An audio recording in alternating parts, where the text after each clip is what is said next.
Now we're starting our section on acquisitive reorganizations. The first one we're going to talk about is a Type A reorganization.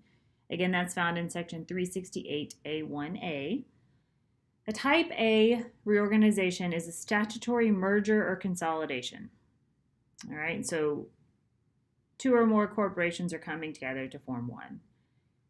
The requirements of that, to be non-taxable, are the acquiring corporation stock must make up 40% of the total consideration of the transaction to meet the continuity of interest doctrine. The merger or consolidation must satisfy federal, state, or foreign corporate merger laws, and then the target has to dissolve. So this first graphic is a merger. All right, so in a merger, Corporation A wants to acquire Corporation T. They want to merge.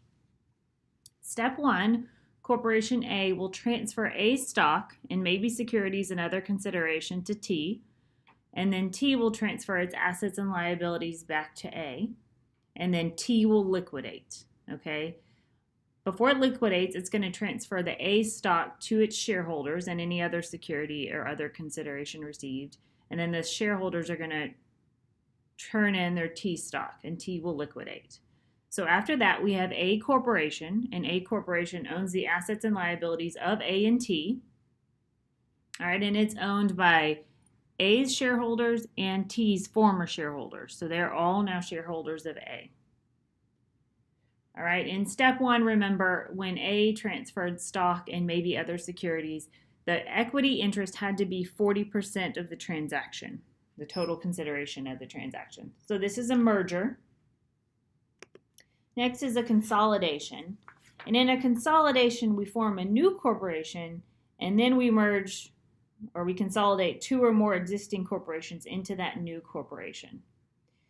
Okay, so here we have A corporation, which is a newly formed corporation.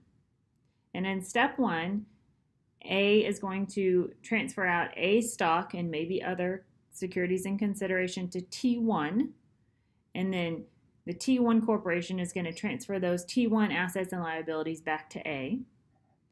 All right. And then A is also going to do the same thing with T2. So remember, A is newly formed, and we're consolidating T1 and T2 into A. In step two, T1 is going to distribute out the A stock to its shareholders, and its shareholders are going to distribute the stock they own in T1 back to T. And then T1 will liquidate. T2 will do the same thing. It will liquidate.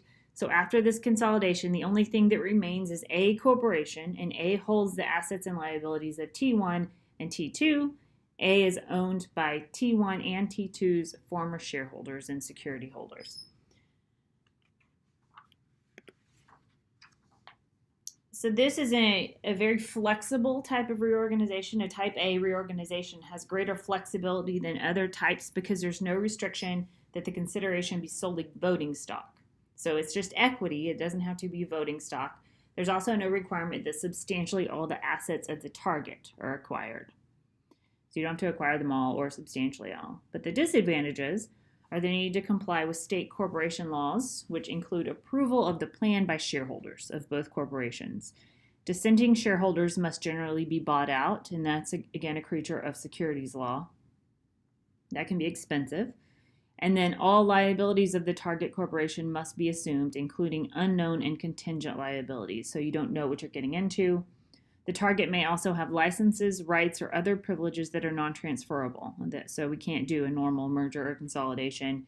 It might necessitate a reverse triangular merger or a Type B reorganization. So a triangular Type A, we call it a drop-down Type A. It's when a parent forms a subsidiary to merge with the target. And the requirements are the same legal requirements as Type A. The sub must use the parent stock to merge with the target, not its own.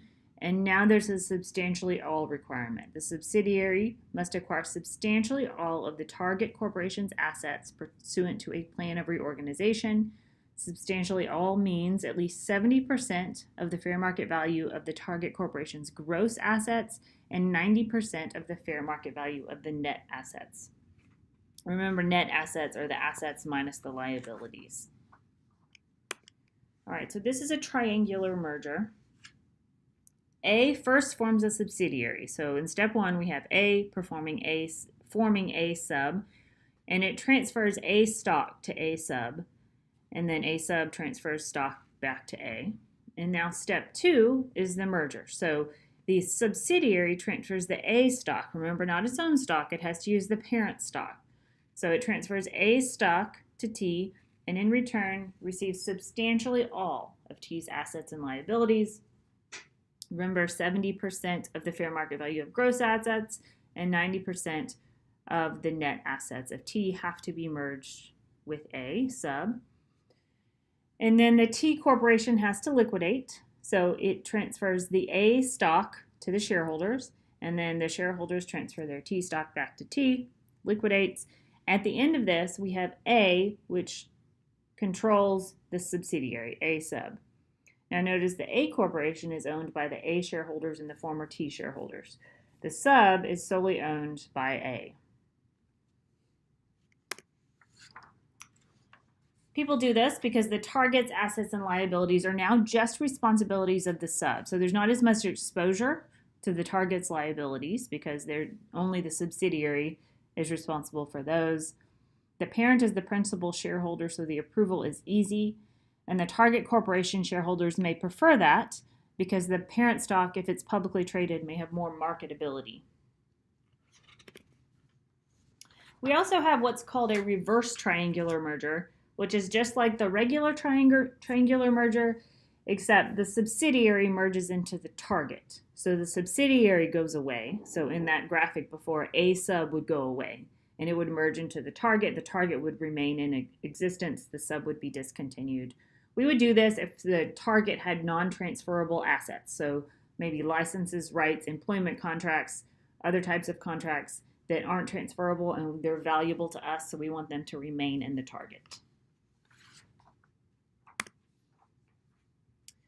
Okay, we're going to look at problem 7-49. In a merger under state law, Anchor Corporation acquires all the assets of Tower Corporation. Tower's assets have a $5 million fair market value and a $2.2 million adjusted basis. Assuming Tower liquidates, which of the following transactions qualify as a Type A reorganization? Okay, so we have A, Anchor is A, they're acquiring all the assets of T, Target, Tower. T's assets have a $5 million fair market value and a $2.2 million adjusted basis. And we want to know which of these situations qualify as a Type A. So remember, a Type A, to qualify, the consideration in Type A has to be comprised of at least 40% of the acquiring company's stock. The merger or consolidation has to comply with state law, federal law, local securities laws, all of that. And then the target has to dissolve. So it tells us in this problem that Tower is going to liquidate. Tower is the target, so it's going to dissolve. We know that is met. And it says in a merger under state law, so we're going to assume the merger qualifies under state law. So the only thing we're really worried about is the 40% requirement. So in situation A, the assets are exchanged for $5 million of Anchor common stock. All right, so this clearly qualifies because equity makes up 100% of the consideration. T receives only stock in exchange for its assets. B, the assets are exchanged for $5 million of Anchor non-voting preferred stock. This still qualifies. There's no rule in there that it has to be voting stock, so that's still 100% equity in the transaction. C, the assets are exchanged for $5 million of Anchor securities. This one does not comply because there's no stock in the transaction. D, the assets are exchanged for $3.5 million of Anchor non-voting preferred stock and $1.5 million in cash. Okay, so here we have some stock and some cash. And remember, the equity has to make up 40% of the transaction. And it does. The equity makes up $3.5 million of the $5 million in the transaction. So it makes up 70% of the transaction. So this does qualify as an A reorganization, but there are going to be some tax consequences to the target shareholders because they're going to receive some boot, so they're going to probably have to recognize some gain. E, the assets are exchanged for $3 million of Anchor common stock and Anchor's assumption of $2 million of tower liabilities. This still works because, remember, liabilities will not ruin a non-taxable acquisition, and there is enough equity in the transaction to make the type A valid. F, the assets are exchanged for $5 million in cash provided by Anchor. An all-cash merger transaction is permitted under state law. Okay, so F doesn't work. Even though it is permitted under state law, it doesn't work because there's no equity in the transaction.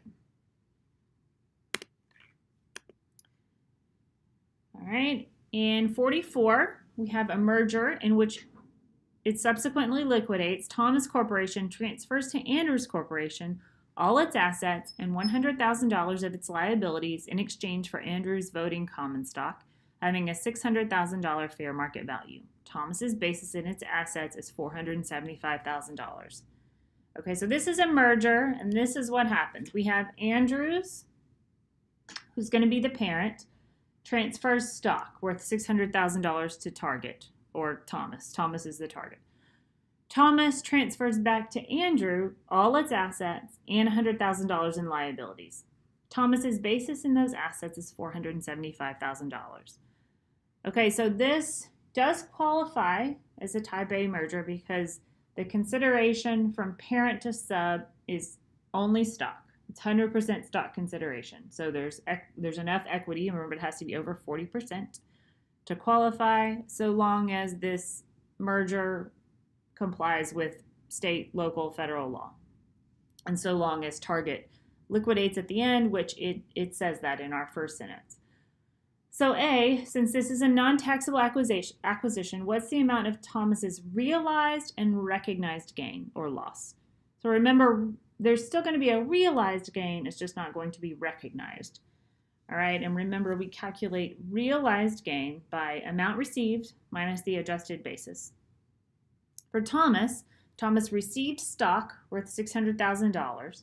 Thomas also received relief from the liability. Since Andrews took over the liability, Thomas received stock worth $600,000 and liability relief of $100,000. So Thomas received $700,000 worth of assets or consideration, and Thomas's basis in the assets it gave up was $475,000. All right, so in Part A, the realized gain is $225,000. It's the amount realized, $600,000 of stock plus $100,000 of liability relief minus the adjusted basis of $475,000. Again, none of that is recognized because there's no boot in the transaction. B, what's Andrew's basis in the assets it received? Okay, this is a non-taxable acquisition. Since it's a non-taxable acquisition, it is a transferred or carryover basis. So Andrew's basis in those assets is $475,000. C, what's the amount of Thomas's realized and recognized gain or loss when it distributes the stock to its shareholders? Again, none. This is a non-taxable transaction. So when it distributes Andrew's stock out to its shareholders, no gain or loss.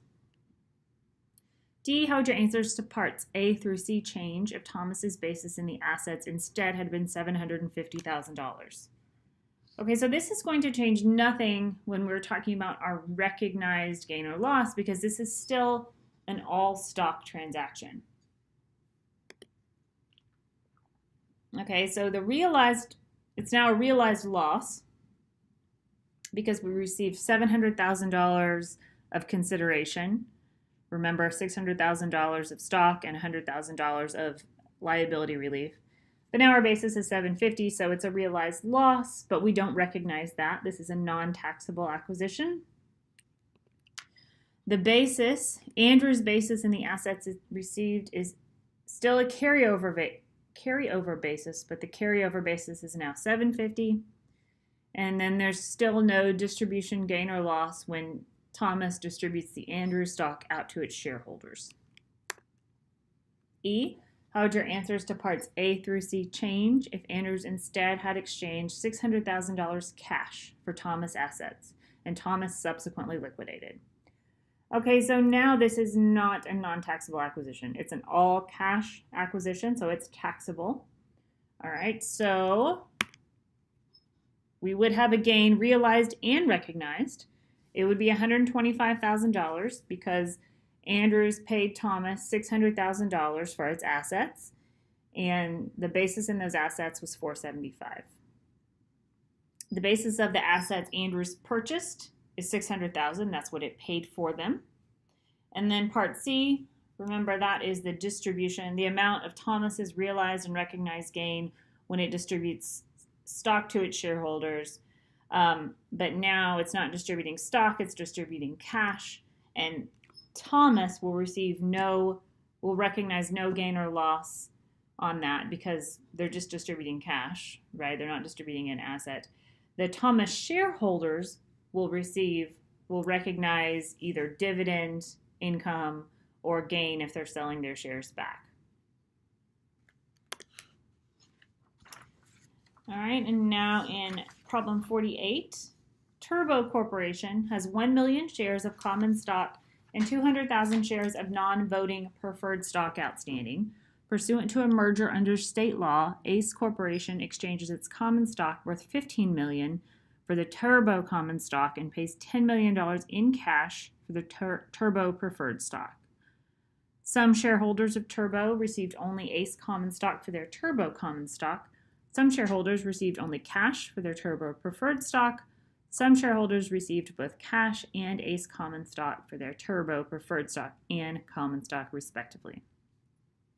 Shareholders owning approximately 10% of the Turbo common stock also owned Turbo preferred stock. The total cash received by these amounted to $1.5 million. The Turbo common shareholders end up with 15% of the Ace stock.